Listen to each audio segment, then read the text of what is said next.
threat is the greatest threat to humanity ever. It's not just happening in Germany or in Spain or in some element of America or Africa. Their ambition is global. When you really bore down into what globalism is, they're against humanity. They want transhumanism. They want people to be chipped, implanted, to become something other than what it is to be human. We are seeing these individuals acting in unison, in lockstep, all over the Western world, and they are slowly gathering the reins of power of the corporate world, governments, UN, EU, NATO, so that they can weaponize all of these institutions against free peoples globally. So they do represent, in my view, the greatest threat to humanity in the history of civilization. Welcome into another episode of Ideas Have Consequences with me, Larry Alex Taunton, and it is my pleasure to have with me my good friend, the Highlander himself, Jim Ferguson, reporting to us from the Scottish Highlands. Jim, how are you, buddy?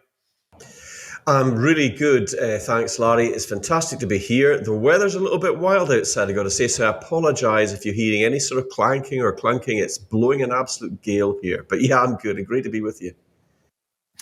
Well, Jim, I always enjoy reading your social media posts. I haven't had much opportunity to do it the last few weeks because I've been traveling so much. But when I do get the opportunity to kind of catch up, you are just a whirlwind on social media. I mean, you are you really have your ear to the ground of what's going on in the EU in particular, globally, but with the EU in particular. Tell me what really has your attention right now. Well, there's massive focus on the EU and, of course, the unelected EU Commission, which is never elected by anybody. They're just appointed. They appoint their friends into it, and they, of course, take authority over the parliamentarians, the lawmakers in the EU Parliament. They cannot actually pass any laws unless the EU Commission agree to it. It's the only parliament in the world that is really very undemocratic. But one of the things that I'm focusing in on right now is what's going on in Italy and France and the Netherlands, because I've just come back from Holland. I was over there meeting with a lot of Dutch farmers and their freedom fighters, not just from Holland, but they were there from America, Canada, Australia, the UK, and indeed all over Holland. I was at a packed assembly, hundreds. They couldn't have got any more people in there. And the talk is of leaving the EU. There's a lot of people that are saying the EU is no longer fit for purpose. And of course, all these countries, as you'll know yourself, in the United States of America, at the southern border, are being flooded with illegal migrants. It's a massive problem. Jim, do you think that there's any real chance for that, for the dissolution of the EU? Yes, I mean, we're starting to see, Germany, when the UK was in, Germany and the UK had sort of comparable statistics in terms of economic trade and wealth and influence and the amount of money that was going in. Since technically, and I say technically, the UK has left because we haven't really fully left yet. And I can come on to explain a bit more about that to your audience in a moment. But since they have left, Germany has been the powerhouse, the economic powerhouse within Europe. But Germany is in recession right now, and they have got massive, massive problems. They're nosediving in terms of economic performance. And if they didn't have Germany, I think the EU would probably collapse because these other nations could never give to keep this project alive. Germany's the only one that's keeping it going. There's a common sense reason gold is pushing to an all-time high right now. Actually, there are several reasons. The cost of goods continues to rise despite interest rate controls by the Fed. Since January 21, cost of living is up 17.9%. The national debt continues to skyrocket, now above $34 trillion, causing many to wonder when this house of cards is going to come crashing down. and a presidential election this year that will have massive implications for the future of the country. All of this adds up to instability and uncertainty. And that is why so many Americans are turning to Birch Gold Group. Have you diversified your savings yet? Secure a portion of them with gold from Birch Gold. Text IDEAS to 989898 and get your free info kit. You'll learn how to convert an existing IRA or 401k into a tax-sheltered IRA in gold. And it doesn't cost you a penny out of pocket. With an A-plus rating from the Better Business Bureau and tens of thousands of happy customers, you can count on Birch Gold too. Just text IDEAS to 989898 to claim your free info kit to protect your savings from uncertainty today. Yeah, I mean, Germany has been the economic powerhouse and has been funding, particularly those countries in Southern Europe, constantly bailing out, say, Greece, for instance, Italy, in order to maintain their membership in the EU and try to keep some measure of peace. But I mean, if they're in a serious economic a recession, that's going to be much harder to do.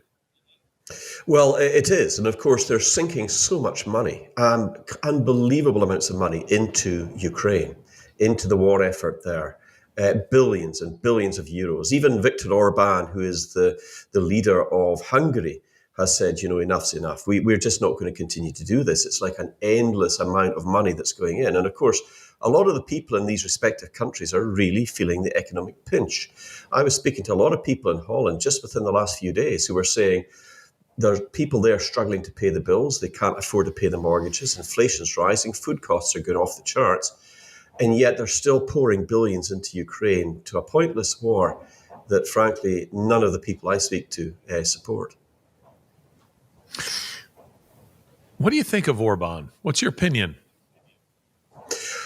Viktor Orban is probably in the same kind of league as Donald Trump, Nigel Farage, Marine Le Pen. I mean, they're all different and they're obviously different nationalities. But Hungary has a leader that puts his people first. And that's why he has so much respect around the world from people who are true patriots that love their own respective countries. Because we admire and we appreciate national leaders that put their countries first, instead of these unhinged globalists that we see in the World Economic Forum and others that you so eloquently report on from time to time. And Viktor Orban is most definitely a powerful leader. Yeah, he is. I have greatly admired him from afar. I've heard him speak on a couple of occasions. I wasn't physically present, but I mean, just listening to him online. And wow, what an impressive guy, and how he has spoken very strongly in terms of not only his own national values, but Christian values. He's really an extraordinary figure.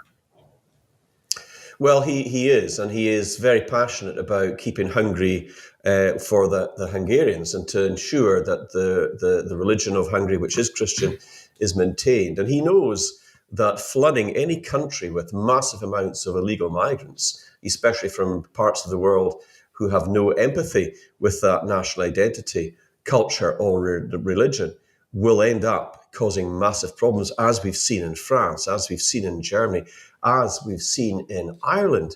Larry, I was across in Ireland about 5-6 weeks ago. I was in Southern Ireland. I went on a march. There was about 10,000 patriots in the crowd that I addressed. I was very, very pleased to be given the opportunity to speak there. And I was with political leaders of the Irish Freedom Party and other parties who are passionate about their country. But what's going on in Ireland with mass illegal immigration is frightening, truly frightening. There are entire communities being decimated.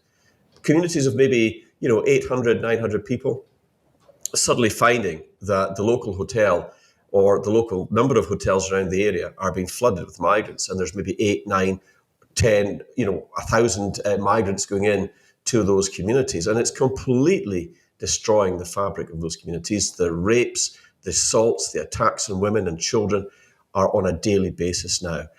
We've seen Leo Varadkar, the Taoiseach, or the Premier of Ireland, now preparing to resign Some suspect that he might have been involved in a scandal. He's denied it. He said it's all conspiracy theories. Well, we shall wait and see. But the UK is no stranger to mass-scale immigration as well. I believe the globalists are using it very successfully to destroy and weaken nations from within. And we've seen that, of course, at the US southern border as well, Larry. It's really quite appalling what's going on there. Let's tell a little bit of your own personal story. I'm frequently asked by people, what can I do? I mean, what can I do? How can I get involved? You're a guy who had, 10 years ago, you weren't doing this. You had your own business interests. You were engaged politically, always very thoughtful about your own country and the things that are taking place there. But suddenly something kind of provoked you, and you decided you were going to get a lot more involved. Tell us a little bit about that. Well, I'd been approached by a member of Parliament in the Scottish Parliament, an MSP there, who was a real experienced lady. She was she's very well known within the party, and she approached me and said, "Look, we'd really like you to get involved." And I, of course, wearing another hat, I was heavily involved with law enforcement, not as a police officer, but as something else. I worked with very specialised policing units and intelligence and people that were involved in counter-terrorism and all sorts of good things like that. But I got involved with the Conservative Party. I became a political candidate. I stood as the candidate. I competed against other people who were coming in, and I won. And I stood in the general election of 2010 when David Cameron was fighting to become Prime Minister, and of course he did. Now, I guess I wasn't happy because they took a very sort of amenable approach to the European Union. And once again, as we started off by talking about the European Commission, they are completely undemocratic. And I didn't like the fact that they were dictating to the United Kingdom all the different laws to do with immigration, to do with pretty much anything that they could think of. So I left the Conservative Party feeling pretty disillusioned with them. They wanted me to stay. They wanted me to continue to do it. And I said, no, I don't see the point in campaigning with a party that doesn't have the same values and belief systems as me.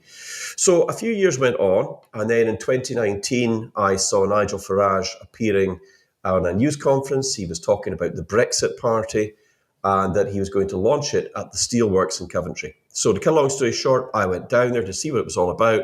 I ended up being on stage with Nigel by accident. I was told to sit up on stage. I think I found out later, Larry, it was to do with making sure there's people around him as he came out in front of all the television cameras. But to this day, if you look up Nigel Farage, Steelworks, Coventry, launch of the Brexit Party, about 3 to the right, you'll see a very puzzled-looking Jim Ferguson sitting there wondering what it was all about. But I got recruited into the party very, very deeply. And I stood within the European Parliament, Westminster, but I was recruited much, much further into it because I ended up working at London HQ and travelling all over the country. And I was recruiting and vetting and making sure that the prospective parliamentary candidates that were coming in to stand in those different seats were suitable. And I was tasked with giving them some pretty tough interviews, which I did do. But I was very proud that many of the most excellent candidates that I chose went on to do really very well within the party. So I guess what triggered me in particular was at the end of that general election, 3 years forward, I hadn't been on much on social media. I was increasingly seeing the EU exerting more control, despite the fact that we had, supposedly got Brexit done, but we hadn't really. And that's what provoked me to come back into it. But I was also very well aware of all the tyranny that had gone on, and I don't use that word lightly. The lockdowns, the vaccine mandates, all of these types of things, which by this time I had been quite clear was a bit of a fraud. When you see elected leaders slapping each other in the back when their cameras are not on them, yet when the camera's on, they're all putting their masks on, they're all having their social distancing, and then all the really quite disgusting antics of people in our own parliament and government who were caught having parties when everybody else was being locked down. It became clear to me it was just a fraud. And I decided to go back onto social media. I hadn't been on for about 3 years. I had about 1,800 followers, I think, from a channel that had at its height about 2,400, because I'd only I only started in May 2019, and then at the general election, I pretty much stopped. So it's 6 months worth of tweets.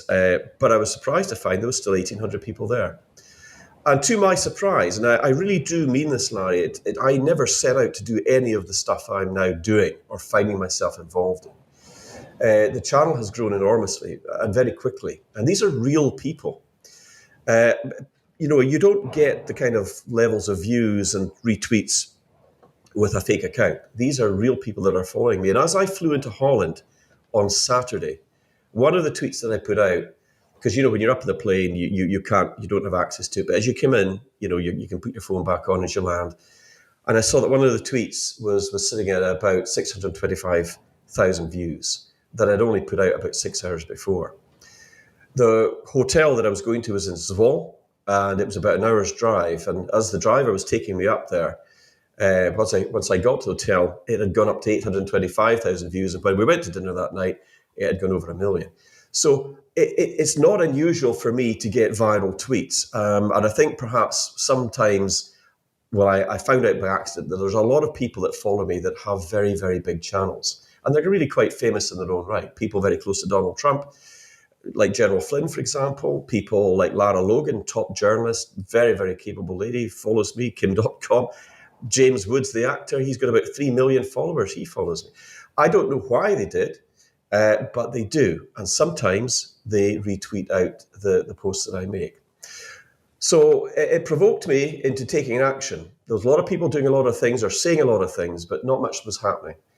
And then about 14 months ago, Larry, as you know, I started to reach out to people on Zoom, to people that I knew in Canada and America. And I started to engage and started to build networks within those countries, and decided that I was going to launch a freedom movement called Freedom Train International, which was modeled a little bit on the Tea Party movement in the United States.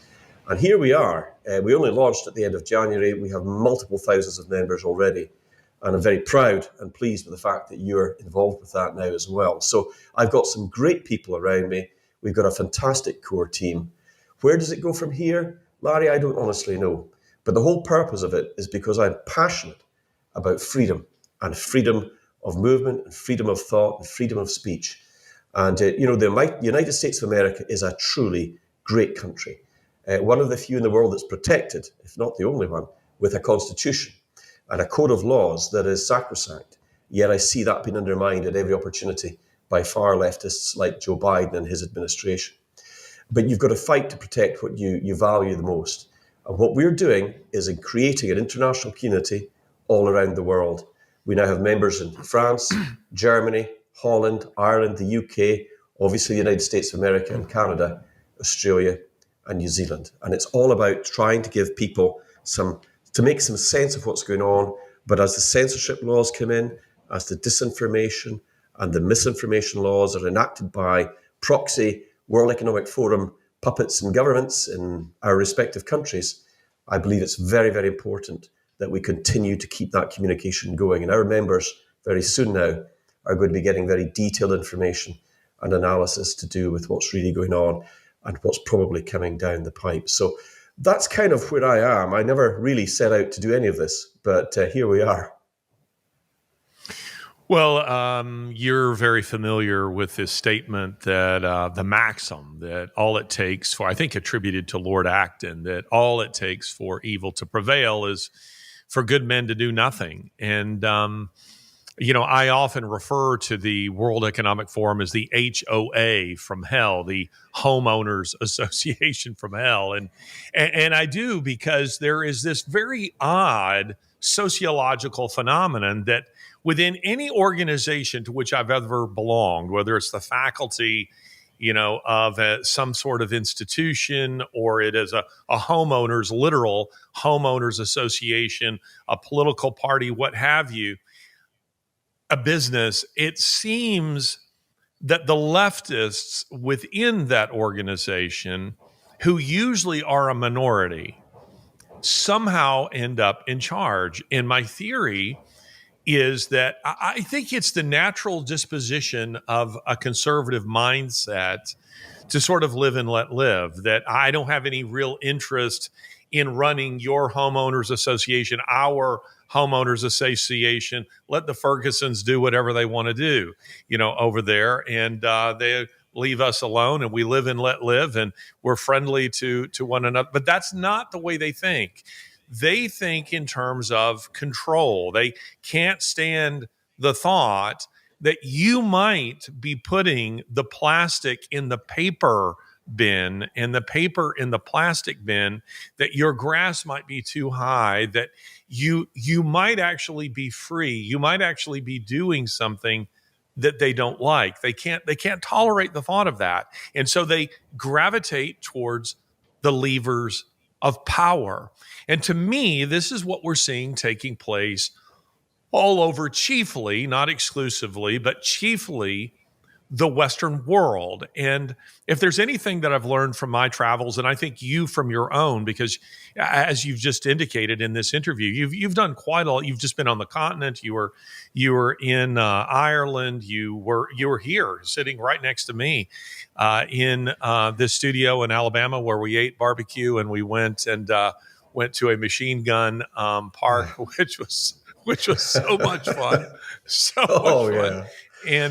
And spent out a lot of brass. But something that people who are listening to us might not really understand is they might think the phenomena that they are observing is localized, that it's very localized, that it's just happening in the United States. It's Joe Biden and his people, or it's just Sunak, or it's just Trudeau. And that's not the case, because we are seeing these individuals acting in unison, in lockstep, all over the Western world. And it is elitists against populists. And by populists, I just mean common people, just common people. Now, in the left's mouth, populism is to be equated with fascism and Nazism, but that's not what populism is. Populism is just, it's morally neutral. It might be good or it might be bad. But in this case, it's good. It's just a common people like you, people like me, who are linking arms across the Western world and saying we must unite against this present darkness, because these are people who are intent on, and they're highly organized on destroying our freedom.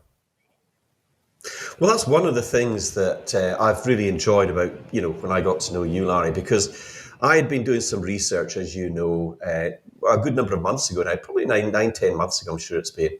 And I came across, quite by chance, one of your podcasts on this very channel, on the World Economic Forum. And it blew me away. I mean, I learned it was not so much the content, it was the way you explained it. You were very thoughtful, you were very factual, and you have a very eloquent way at presenting your shows. So, in answer to you, I would say what you're describing is an incredibly accurate assessment of what's actually going on. And when you explain the kind of philosophies of the far left, these types of people who cannot let other people live in peace, you're absolutely spot on. That's exactly it. Most conservatives are quite happy to live and let live. They don't really mind what you do as long as you're not really interfering with them or their family or their business. But the left are very different. They don't want you to have freedom of choice. They don't want you to have freedom of speech. And if you dare to disagree with them, you will be under an attack, a tirade of abuse like you wouldn't believe. And I mean, in my campaigning in the Brexit Party on the streets, we would see far leftists coming up to us, and they were always brutal. They were always hostile. There was no give or take with them. And that just fits into your very accurate assessment of how they operate and how they think.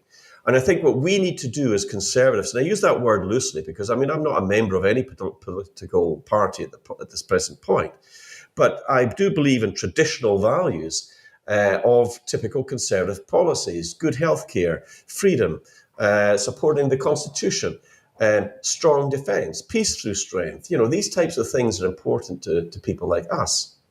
But I think what we're going to have to do is realise that our way of life is under attack. And the globalists like Soros, like Bill Gates, like the Clintons, like those people that are funding these NGOs, these district attorneys in America that are destroying your country from within, they've got to be held to account, and they've got to be held to account very quickly.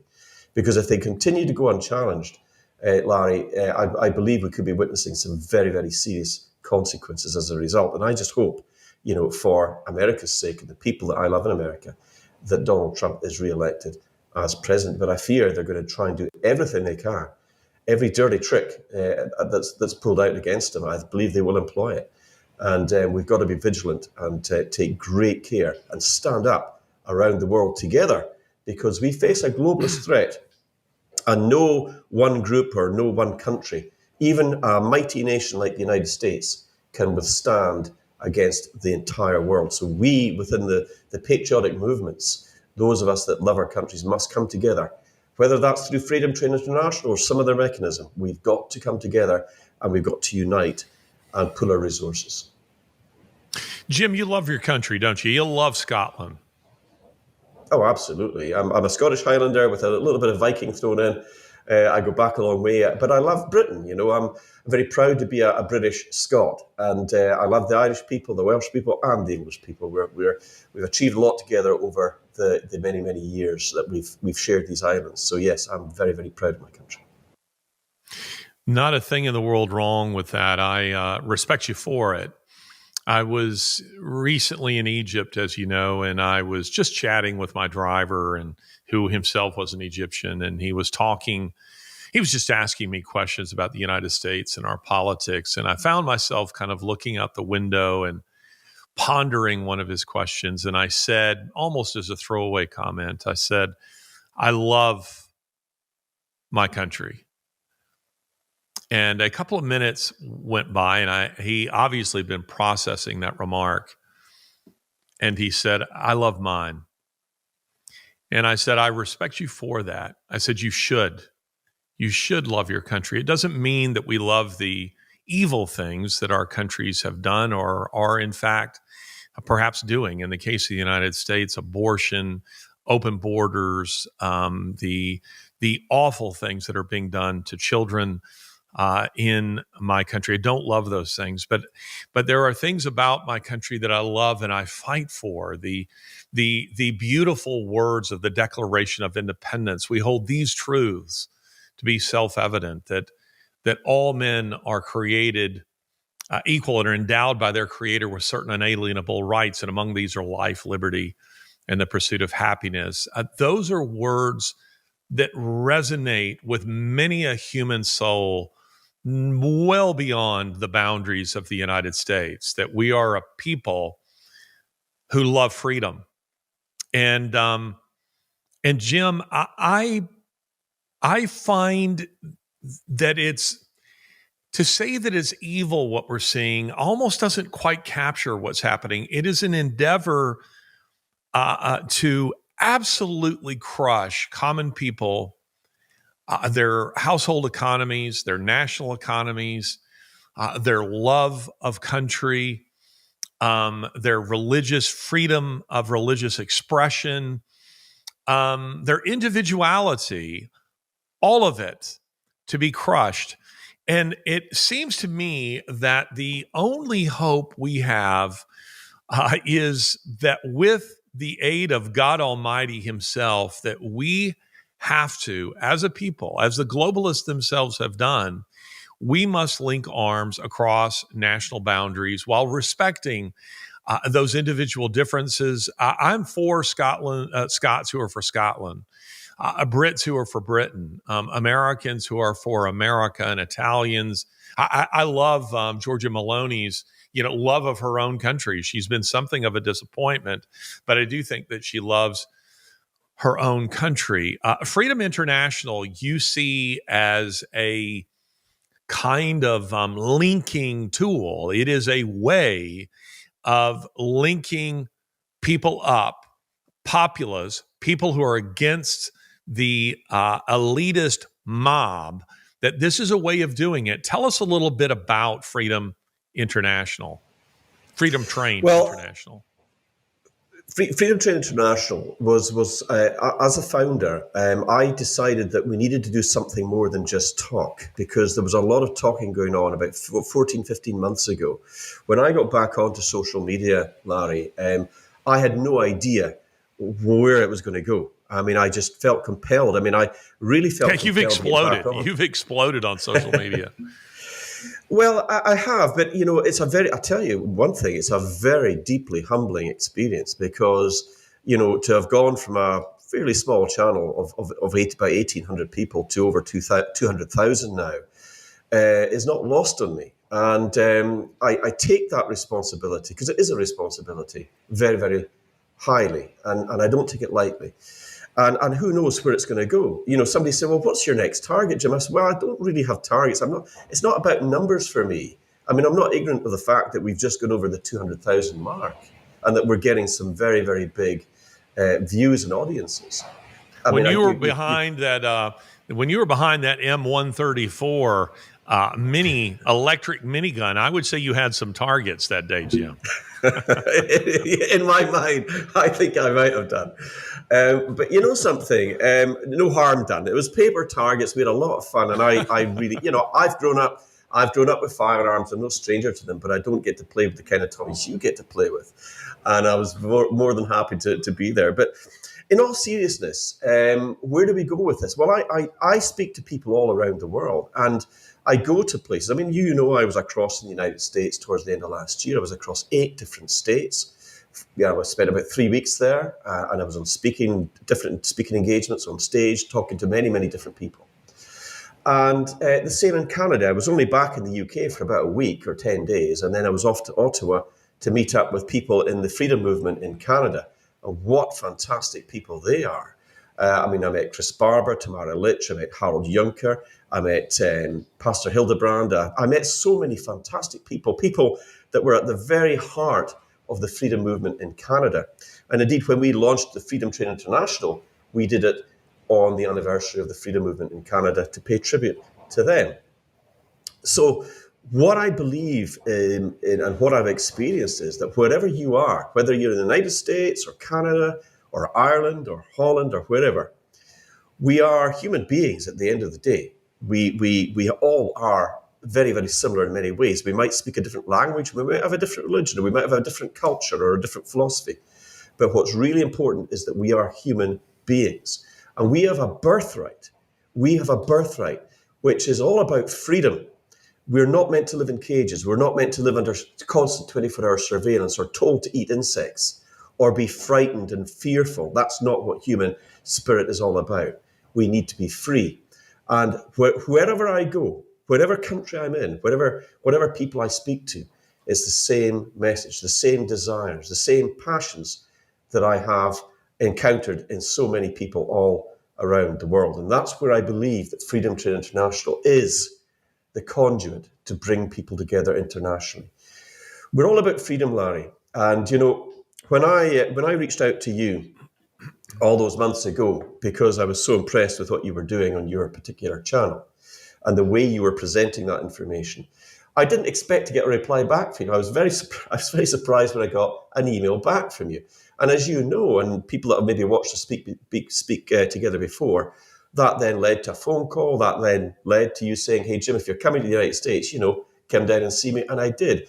And I've got to say, I was from North Dakota all the way down to Alabama, and I loved it down with you guys. I've always been passionate about the South, just as I'm passionate about the cooking that goes on in the Southern fried chicken and all the other great stuff that you have. I was very fortunate to sample a lot of that when I was with you guys. But in all seriousness, this is about fighting for humanity, because one of the things that I'm very clear on, when you really bore down into what globalism is, they're against humanity. They want transhumanism.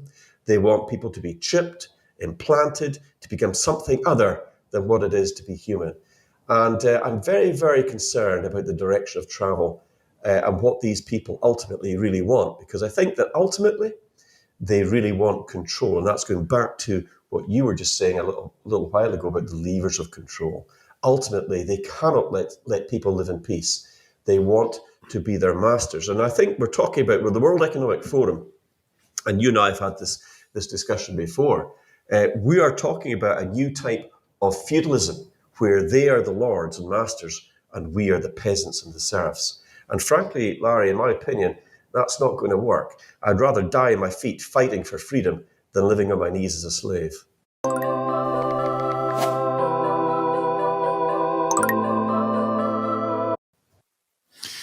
Well said. And going back to something you said about a minute ago, I couldn't agree with you more. I have taken to saying that I am pro-human.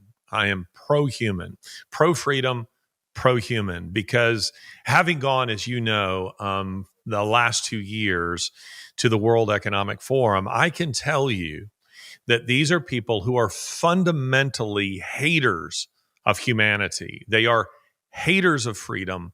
They are haters of all that is good.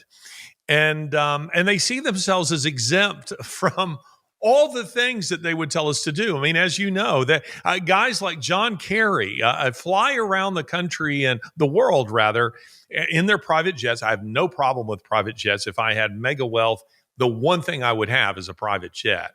But I would not go around lecturing people on their carbon footprints. And this is what they do. They want to reduce the global population. How many of them have volunteered to step into a gas chamber? The answer to that would be zero. So they don't mean themselves. When they talk about carbon footprint, they don't mean their carbon footprint. They mean yours. They mean mine. When they talk about reducing the global population, they don't mean them. They mean you. They mean me. When they talk about reduced freedoms, they don't mean them. They mean you. They mean me. We talk about eating bugs. They're not going to eat bugs. They want us to eat bugs. They're not going to live in 15-minute cities. This is what they want. And these people, absolutely, they must be resisted by any and all means necessary, because humanity is at stake. I mean, I don't know. I say this as a historian, Jim. I'm often telling people I get annoyed by hyperbole. He was the greatest quarterback ever. And I whenever I hear things like that about athletes, I'm always reminded of conversations, with my father, who would say, boy, Gale Sayers was awfully good. Or he'll refer to somebody who was in an era that I never saw. I never saw them play. Or he'll make reference to a baseball player that I didn't know. And my own inclination is to say so-and-so is the best ever. But I'm really only limiting it to a small sliver in time. This is the worst storm ever. Ever is a very long time. But I'm going to use what sounds like hyperbole when I say that the globalist threat is the greatest threat to humanity ever. And it's because it isn't a localized threat. It's not just happening in Germany or, in Spain or in some element of America or Africa.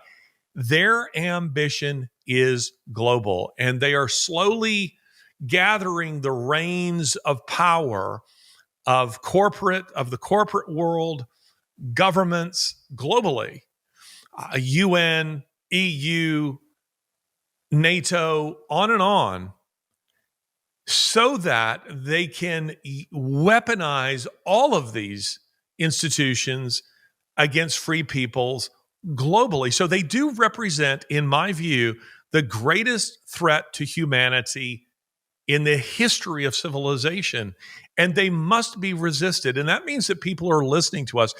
I wanted you to tell a little bit of your story because I want to answer the question that people ask, what can I do?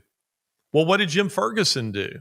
What did Larry Taunton do? What can you do locally? I'm telling people, be annoying.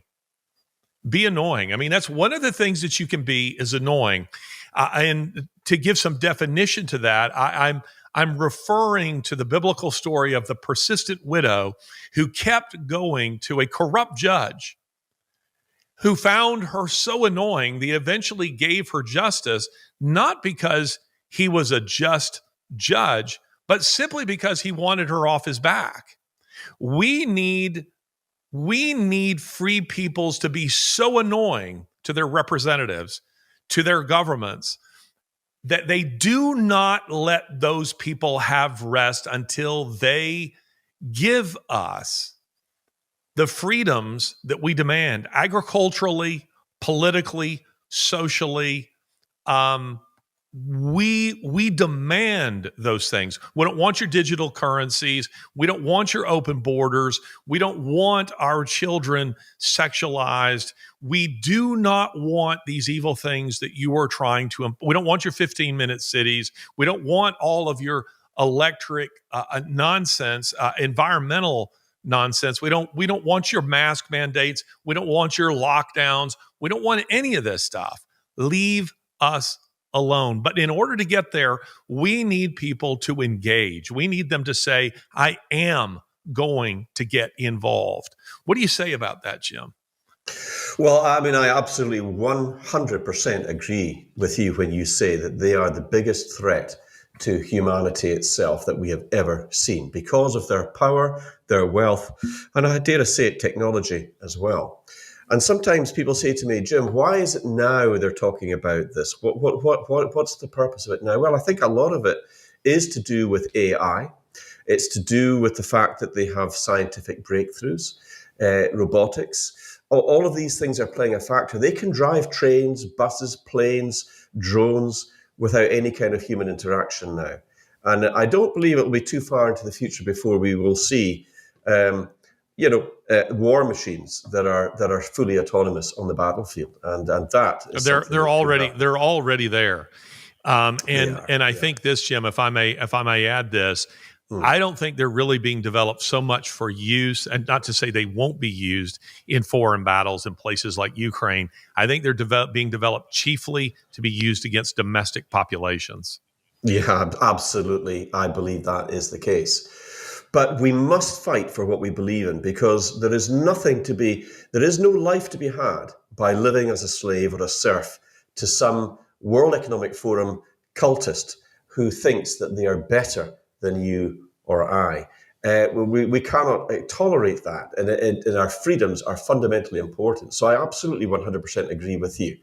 When people stand up, when one man stands up, 10 others find their backbone. I can't remember, Larry, who said that or who quoted that originally, but it's a very true saying.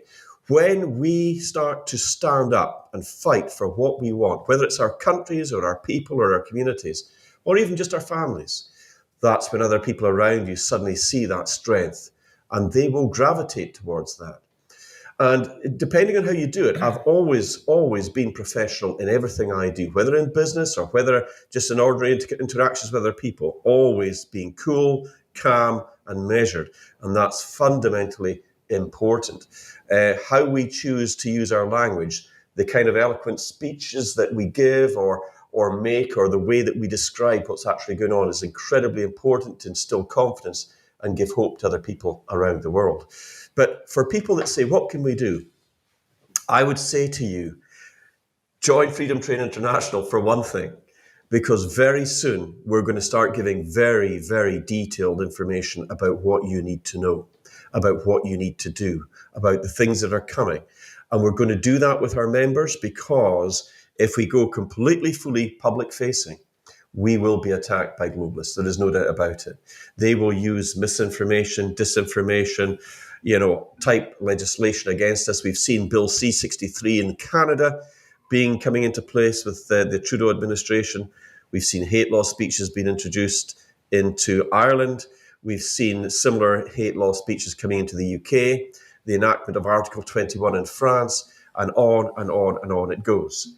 So we've got to understand that what we are doing now, in 6 months or in 18 months, we may not be able to do publicly, because they might just decide to attack. And there's one thing, Larry, that is very clear to me, and has been clear for quite some time. And it's important because you were at the Davos meeting, and I'm going to come on to that in a moment. But one thing that's crystal clear to me, they are losing the information war. And that's why, despite their infiltration of mainstream media, the buy-offs and the advertising budgets that they give to all these mainstream newspapers, to buy their compliance and their silence. Despite all of that, people are still waking up. They talk about a great reset. I believe there is a great awakening taking place. And I believe that it's not just happening in one or two countries, it's happening around the world. People must wake up and realize that the power exists within them. And that's what terrifies the globalists so much, because there's a lot more of us than there is of them, certainly at the moment, unless they try to accelerate their depopulation agenda. And who knows where that's going to go. But let's put it this way, Larry, we have got everything to fight for. And when our backs are against the wall, we will fight. And we will do whatever it takes to ensure that freedom and humanity prevails. And I do believe that there is higher powers in play. There is no doubt about it in my mind. And I expect that he, as in the Lord above, expects people like you and me to fight the good fight. Whether we win or whether we lose, ultimately he wins. And if we've been on the right side of history, on the right side of truth, then that's really all that matters. There's always casualties in a war, Larry. And I believe we are at war with globalists. There is no doubt about that in my mind. They have declared war on humanity, on our freedoms, on our beliefs, on our very way of life. And our families and our loved ones are under threat. And we need to stand up. We need to get ready and prepared. And Freedom Train International is serious about what we're doing with everybody around the world. We don't care what country you're from, what religion you are, what faith system you belong to. If you're a human being, you believe in freedom, honesty, and you are lawful and abiding, then we are on your side, wherever you are in the world. Jim, first, how do people join Freedom Train International? Why don't you give that information? Somebody out there listening, they want to join. Where do they do it? How do they do it? Okay, so Freedom Train International only got launched at the end of January, and we wanted to sort of throw the doors open, let people come in and get used to what we were about. We've had contributors writing articles and all sorts of things like that. But very soon, within just a matter of weeks, it's going to be going to member-only content. So they can reach us on freedomtraininternational.org. And of course, I'm on X, and Freedom Train International is also now on YouTube as well. We've created a channel really literally within the last few days. It's already got hundreds of members joining us there as well. So it is something that is about to spread. We're looking at other mediums as well, but we have to be careful. Facebook's not a good medium to be on. They're very censored and they don't like free speech. So we have to be careful about where we're going with all of that. But if you join Freedom Train International and become a member, you're going to be getting a lot of information. And that's going to give you hope. And it's going to give a community, an online community, where people can reach out, ask questions. There's going to be bulletin boards. There's going to be online discussions. There's going to be conferences, international conferences, with thousands of people engaged in that for our members. So if you're worried about something, if you've got concerns, you want to ask a doctor, for instance, a question, there's doctors that are with us. There are solicitors who have joined us. There are veterans, military veterans who have joined us. There are all sorts of people, authors and researchers. We have a talent pool that is second to none. And really, to be honest with you, all the credit for this goes to all the people who have helped to share this content, who have helped to promote it, and who have gone out of their way, even to buy me the occasional coffee. And I'm very grateful for people that do that, because everything that somebody does, whether it's the smallest gesture to some of the grand gestures which people have made towards Freedom Train and to me personally, nevertheless, we all play a part. And as you said about the story of the widow being annoying and keep on going, perseverance, we must never give up. We just get back up and we keep on going no matter what we have put in front of us, whatever obstacles they put in front of us, we never stop. We keep on going. And some of the best business people I've ever come across, some of them have maybe earlier on in their lives, they've maybe failed, but they didn't stay down. They got back up and they then really made it big. And that's what we've got to be like. We've got to keep on going and keep on moving and believing in each other and supporting each other wherever we are in the world.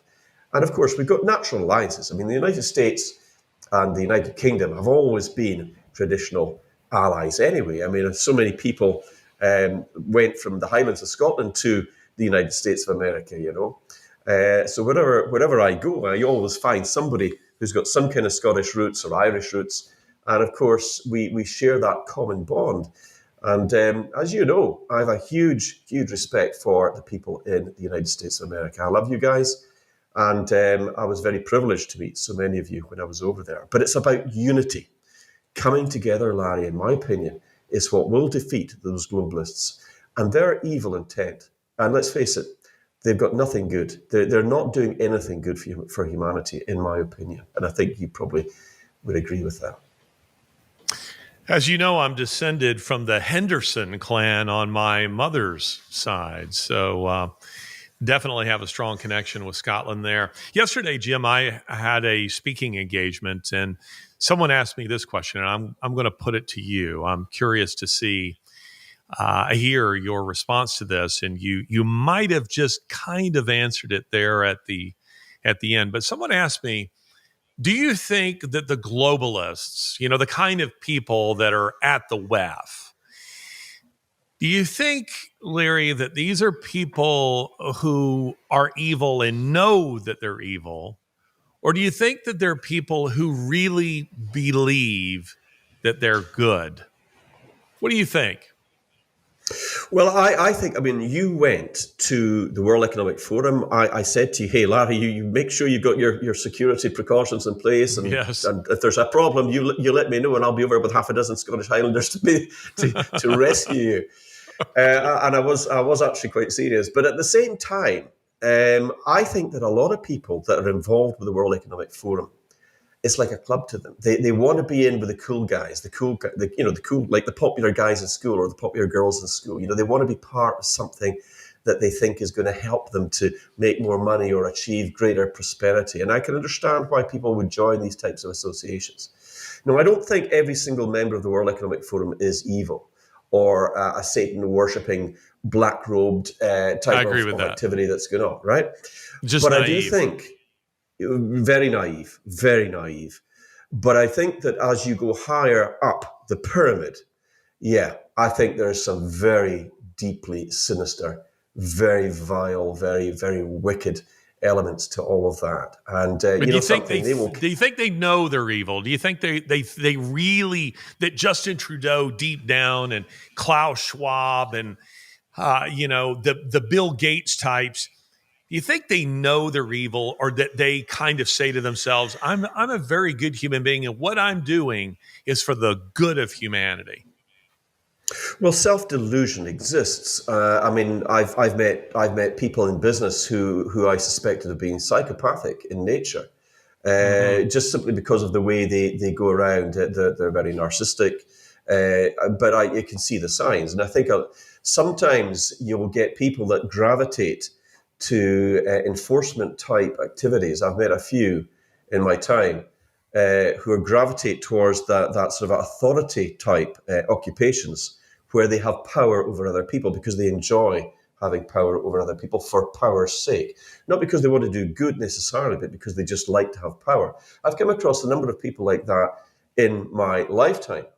But they usually tend to get found out. They tend to make a mistake. They're normally very intelligent.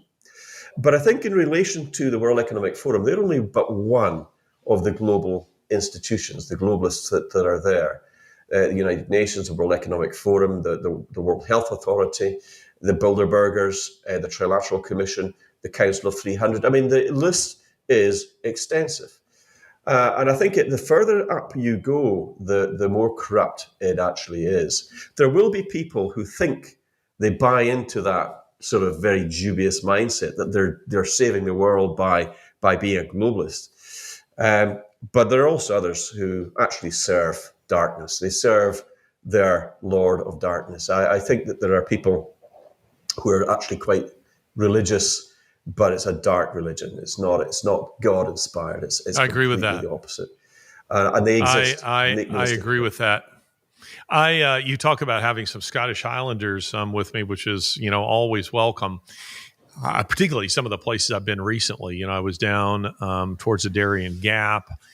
in on both sides. I was on the Colombian side, on in cartel country, and then on the northern side in Panama.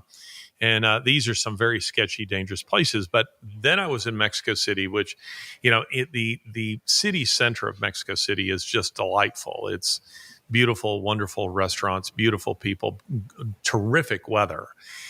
Because it's has some elevation, and so it's quite cool. It's nice.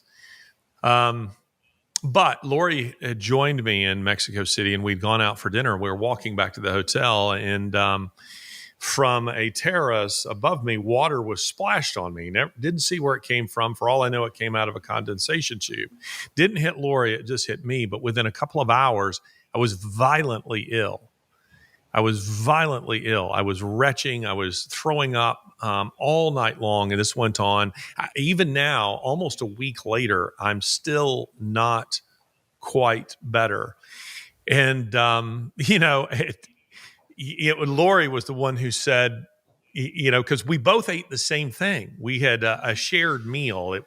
We'd eaten at this restaurant where they kind of put the food in the middle, and we were both eating exactly the same thing. And she didn't get sick. So we knew it wasn't food poisoning. And she said that whole water thing was so suspicious. She said it just hit you. And it seemed to come from out of nowhere. And there were other people who were walking near us who at the same time were looking up like, what in the world? What just happened there? Perhaps no connection whatsoever. But the point is, what you say is very real. We just had a whistleblower at Boeing who was on his way to do interviews that suddenly he supposedly kills himself. And the whole Jeffrey Epstein thing, I don't consider myself to be a so-called conspiracy theorist. Cameras just conveniently aren't working at the moment. Yeah. That he supposedly commits suicide. That's not happening. No guards were there at that moment. He didn't kill himself. So we are dealing with people who, be them sociopathic, psychopathic, whatever they are, anybody who has no problem doing the kinds of things that they're doing to children, who really thinks that reducing the global population by 6 to 7 billion people is a moral good, who celebrates the annihilation of the unborn, would certainly have no problem bumping off a guy like you or me. Oh, yeah, absolutely.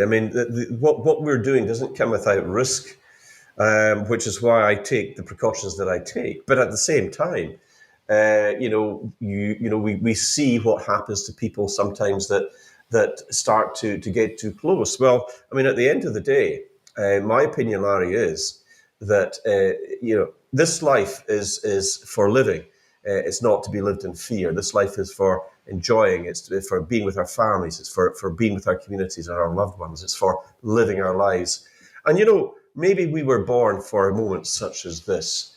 And I'll tell you something, Larry, I don't know about you, but I've never been afraid of death. I remember being on a plane to Australia a long time ago now. And we hit some very, very serious turbulence.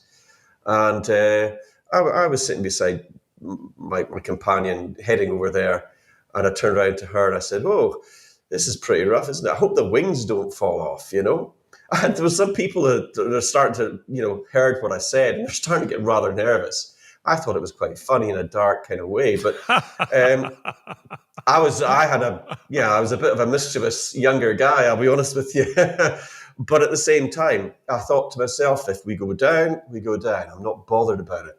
And right now, couldn't care less. If I go down, I go down. All I want, if I ever end up, and I will most certainly end up being judged like everybody else, I just want to be able to look back and say, well, I made the effort. Because I think we'll all be asked, what did you do?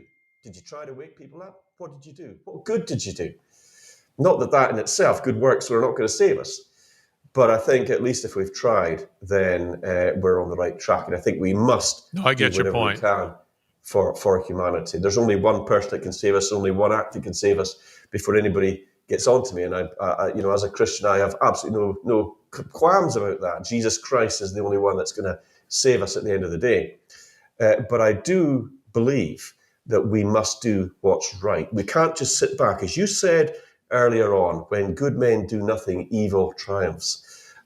Maybe paraphrasing slightly, but you know what I mean. And I think at the end of the day, it's up to every one of us, regardless of where we are in this life, regardless of what position we have, we all have a duty to do what's right and to support our leaders that are trying their best to get to where we need to go, and support those in government, provided they're doing the right things. And I mean, in the United States, you've got some good senators over there. We've got one or two good politicians in our parliament as well. They're few and far between, unfortunately. But we should support everybody that's in this fight. And I think Freedom Train International, just to sort of broaden it out, is there in this fight with people as well. We're not going to leave people alone. We're going to keep on going.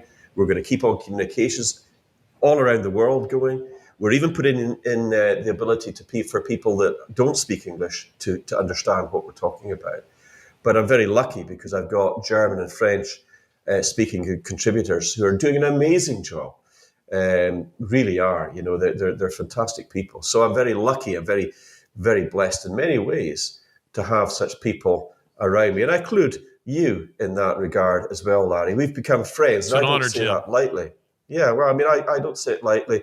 I guess with our first phone call, I thought, well, here's somebody I kind of like, and I liked your broadcast. But when you actually meet somebody in person, of course, as we did when I was down in Alabama with you and your family, that's when it really all clicked together for me. And that's when you realize that you've actually got somebody that's I was going to say a soulmate. I'm not going to say that. But, it's somebody that is like you, somebody that believes the same values, somebody that has the same kind of mission in life. That's what I really mean by that. And that's where you and I got connected. I'll accept soulmate. That doesn't mean we're gay. We can. No, it does not. Just to clarify that. Yeah, absolutely.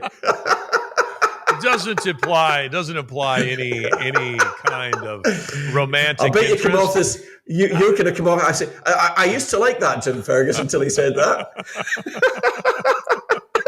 Maybe we need to edit that out. Jimmy, having spent some time with you here, I'm quite convinced you're heterosexual. So, this is, as for fearing death, I'm with Hugh Glass. I'll quote him, Hugh Glass, who was the subject of that Leonardo DiCaprio film, The Revenant.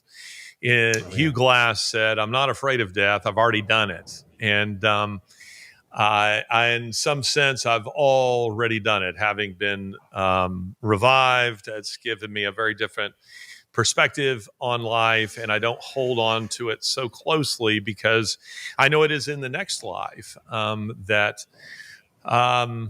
I shall enjoy an eternal Sabbath. And something you said there about Jesus Christ being our only hope and yet our own responsibilities to engage. It was Jesus himself who told the story of the servant who was away and who comes back and finds those servants who are doing nothing and punishes them. I mean, he is our only hope, but he wants to work through us. He wants to work. He doesn't need Jim Ferguson. He doesn't need Larry Taunton, but he wants to use us to redeem his creation. And I'm all on board with that. And I totally agree with you, Jim. I said very recently in an interview, or perhaps it was a podcast we were doing, that, I want my tombstone to say that he gave everything that he had. To use a sporting expression, he left it all on the field. Positively, negatively, flawed man though he was, he did everything he could. And that's because I care about my children, my grandchildren, great-grandchildren. I don't want to have that mentality that says, well, you know what, we'll let them fend for themselves. I want to leave them the world that was left for me.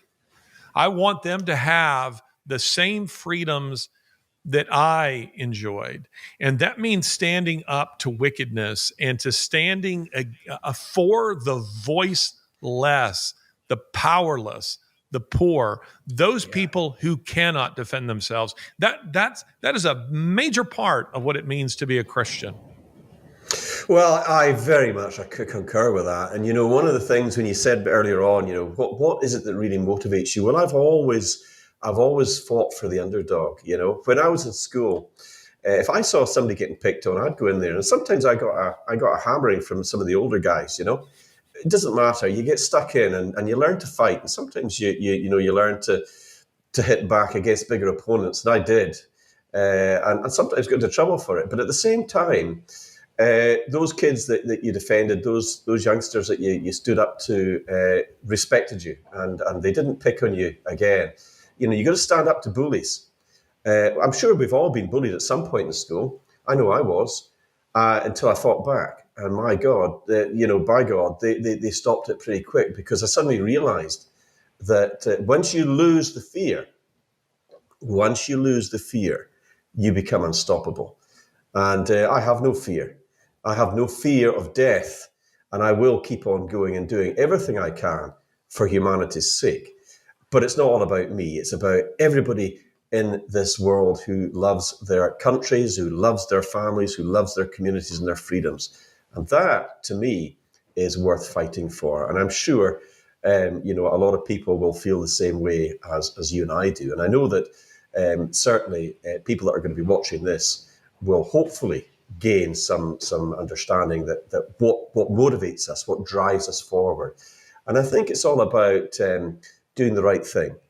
We don't always get it right, I make mistakes, you've made mistakes, we've all got it wrong from time to time.